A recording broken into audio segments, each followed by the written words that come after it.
అందరికీ స్వాగతం సుస్వాగతం అండి. ముందుగా నా హృదయపూర్వక నమస్కారములు. చూడండి, ఈరోజు మనము తెలుసుకోబోయే విషయం ఏంటి అని అంటే పితృపక్షాలండి. అంటే మహాలయ పక్షాలు ఎప్పటి నుండి ఎప్పటి వరకు ఉంటాయి, అదే విధంగా పాటించవలసిన నియమాలేంటి, మరి స్వయం పాకము ఎలా ఇవ్వాలి అనేటటువంటిది చాలా మందికి ఉన్నటువంటి ధర్మ సందేహము. చూడండి, ముందుగా మనకి ఎప్పటి నుండి ఎప్పటి వరకు ఉంటాయి అని అంటే చూడండి, 18 సెప్టెంబర్ 2024 నుండి మొదలయ్యి 2 అక్టోబర్ 2024 వరకు ఉండబోతున్నాయి ఈ యొక్క పితృపక్షాలు. భాద్రపద శుక్ల పౌర్ణమి వరకు మామూలుగా మనము ఉంటాయి. తర్వాత భాద్రపద కృష్ణపక్ష పౌర్ణమి మొదలుకొని అమావాస్య వరకు ఈ యొక్క పితృపక్షాలు అనేటటువంటివి ఉంటాయి. కాబట్టి 18 సెప్టెంబర్ నుండి మొదలయ్యి 2 అక్టోబర్ వరకు ఉన్నాయి. అయితే ఈ మధ్యలో మనము పాటించవలసిన నియమాలేంటి, అదేవిధంగా ఈ యొక్క బ్రాహ్మణులకు స్వయం పాకం ఎలా ఇవ్వాలి, కరెక్ట్ విధానం ఏంటి చెప్పండి స్వామి అని చెప్పేసి చాలామంది కూడా అడగడం జరుగుతుంది. చూడండి, అన్నీ కూడా క్లియర్గా చెప్పడం జరుగుతుంది. ముందుగా మన ఛానల్కి కొత్తగా వచ్చినట్లయితే ముందుగా వీడియోని లైక్ చేయండి, సబ్స్క్రైబ్ చేసుకోండి. తద్వారా నా నుంచి ప్రతి ఒక్క వీడియో కూడా మీకు ముందుగా అందుతాయి. అదేవిధంగా లైక్ చేయడం ద్వారా 10 మంది దగ్గరికి కూడా ఈ యొక్క వీడియో వెళ్తుంది. వాళ్ళు కూడా ఈ యొక్క వీడియో చూసి తెలుసుకోగలుగుతారు. సరే, ఇప్పుడు ఏం చేయాలి అని అంటే చూడండి, పితృదేవతల అంటే ఇప్పుడు శక్తి బాగా ఉంటుంది వాళ్ళకి. ఎప్పుడైనా సరే మనం నిత్య జీవితంలో మనము బాగా కొనసాగాలి, అష్టైశ్వర్యాలు ఉండాలి, సకల సౌభాగ్యాలు ఉండాలి అని అంటే ఏం చేయాలి? ముందుగా మన పితృదేవతల ఆశీర్వాదం మన పైన ఉండాలి అనేది గుర్తుపెట్టుకోండి. ఏదైనా సరే అనుకున్న పనులు సఫలీకృతంగా పూర్తవ్వడం లేదండి, అదేవిధంగా సంతానము లేదు, వివాహం ఆలస్యంగా అవుతుంది, కుటుంబాభివృద్ధి జరగడం లేదు, ఏదో ఒక ఆటంకాలు, పనిలో ఆటంకాలు, ఏ పనైనా సరే దిగ్విజయంగా పూర్తవ్వక అక్కడే ఆగిపోతుంది. మీరు అలా చాలా అంటే చాలా ఇబ్బంది పడుతూ ఉంటారండి. పితృదేవతల ఆశీర్వాదం మీ పైన ఉండకపోతే మాత్రం చాలా అంటే చాలా ఇబ్బంది పడతారు అనేది గుర్తుపెట్టుకోండి. కాబట్టి మనం ఏం చేయాలి? పితృదోషం ఉంటే ఆ యొక్క దోషాన్ని తొలగించుకోవడానికి కోసమే ఈ యొక్క పితృమహాలయ పక్షాలలో మనం ఏం చేస్తాము అని అంటే వాళ్ళని స్వయం పాకం అంటే వాళ్ళని తృప్తిపరచడానికి బ్రాహ్మణుడికి స్వయం పాకం ఇస్తాము. మరి ఆ యొక్క స్వయం పాకం ఎలా ఇవ్వాలి, మరి ఏమేమి ఇవ్వాలి అని చాలామందికి కూడా ఉంటుంది. చూడండి, మీరు ఈ యొక్క పితృపక్షాల్లో ఎప్పుడైనా సరే ఇవ్వచ్చు, ఎప్పుడైనా సరే ఆ యొక్క ఫలితాన్ని పొందవచ్చు, పితృదేవతల అనుగ్రహం పొందవచ్చు.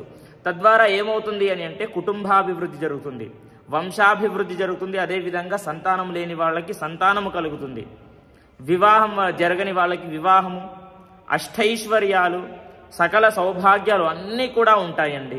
ఎందుకు అని అంటే దేవతలు ఎవరో కాదు, మన పితృదేవతలే.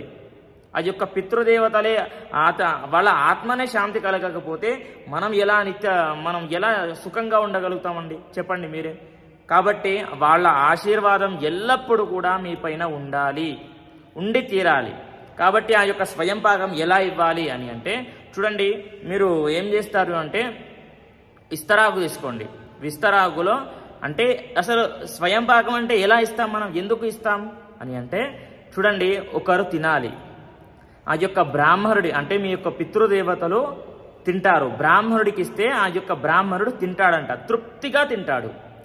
తృప్తిగా తిని అతనే మీ యొక్క పితృదేవతల తిన్నట్టుగా భావించి ఆశీర్వాదం ఇస్తాడు. అప్పుడు పితృదేవతలు ఏమనుకుంటారు అని అంటే నేను తిన్నాను, వాళ్ళ రూపంలో వెళ్ళి తింటారన్నమాట. తిన్న తర్వాత వాళ్ళకి ఆశీర్వాదం మీకు తప్పకుండా ఇస్తారు. అప్పుడు వాళ్ళ ఆత్మ శాంతి కలుగుతుంది. మరి ఏమేమి ఇస్తారు అని అంటే తృప్తిగా ఒక ఇద్దరు తినేటట్టుగా మీరు అన్నీ కూడా ఏర్పాటు చేయాలి. అవి ఇవి అని కాదండి. మీ ఇంట్లో ఏం తింటారు మీరు? డైలీ నిత్యం ఏం తింటారు? అన్నము, పప్పు ఇవి తింటారు కదా, కర్రీ ఇవన్నీ తింటారు. కాబట్టి మీరు కూడా అదే విధంగా ఇవ్వాలి. బియ్యము ఖచ్చితంగా ఇవ్వాల్సినవి చెప్తాను వినండి. బియ్యం ఇవ్వండి, ఓకేనా? పప్పు, ఉప్పు, కారం ఇవ్వాలి ఖచ్చితంగా. తర్వాత దోసకాయ, గుమ్మడికాయ కూడా కట్ చేసి ఇవ్వండి. ఇవన్నీ రాసుకొని పెట్టుకోండి, మీకు ఈజీగా అవుతుంది. లేదంటే విన్నా సరే సరిపోతుంది, కొన్నే ఉంటాయి కదా. ఆయిల్ ఇవ్వండి. ఆయిల్ మనం వంట చేసుకుంటాం కదా, ఆయిల్ ఇవ్వండి. కానీ ఆయిల్ వచ్చేసి చేతికి ఇవ్వకండి, ఓకేనా? చేతికి ఇస్తే మంచిది కాదు. ఉప్పు మరియు ఆయిల్ చేతికి ఇవ్వకండి. బ్రాహ్మణుడికి స్వయం పాకం ఇచ్చేటప్పుడు చేతికి ఇవ్వకుండా చూసుకోండి.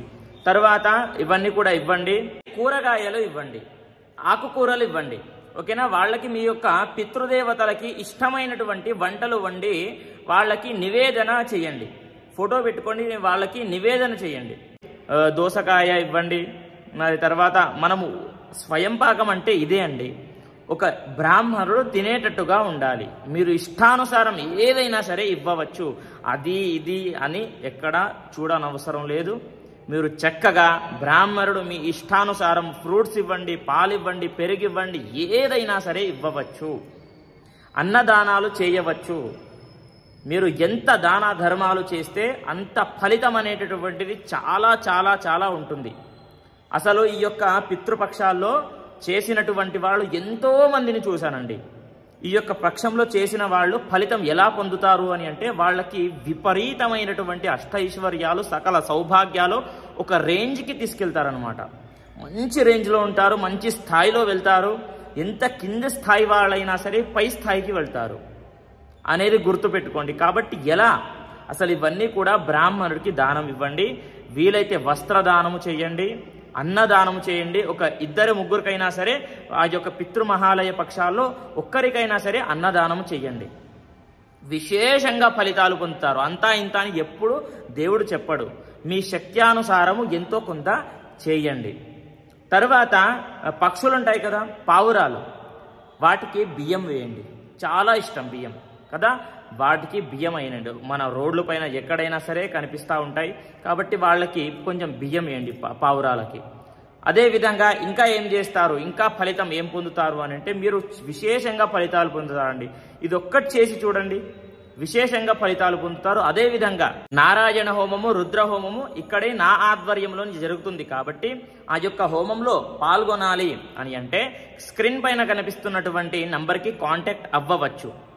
ఇక్కడే జరుగుతుంది, నా ఆధ్వర్యంలోనే జరుగుతుంది. విశేషంగా ఫలితాలు పొందుతారండి.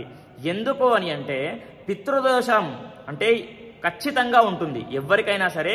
చూడండి, 10 మందిలో ఒక 5 మందికైనా సరే ఖచ్చితంగా పితృదోషం అనేటటువంటిది ఉంటుంది. వాళ్ళ ఆత్మశాంతి కలగకపోతే మీరు ముందుకు వెళ్ళలేరు అనేది గుర్తుపెట్టుకోండి.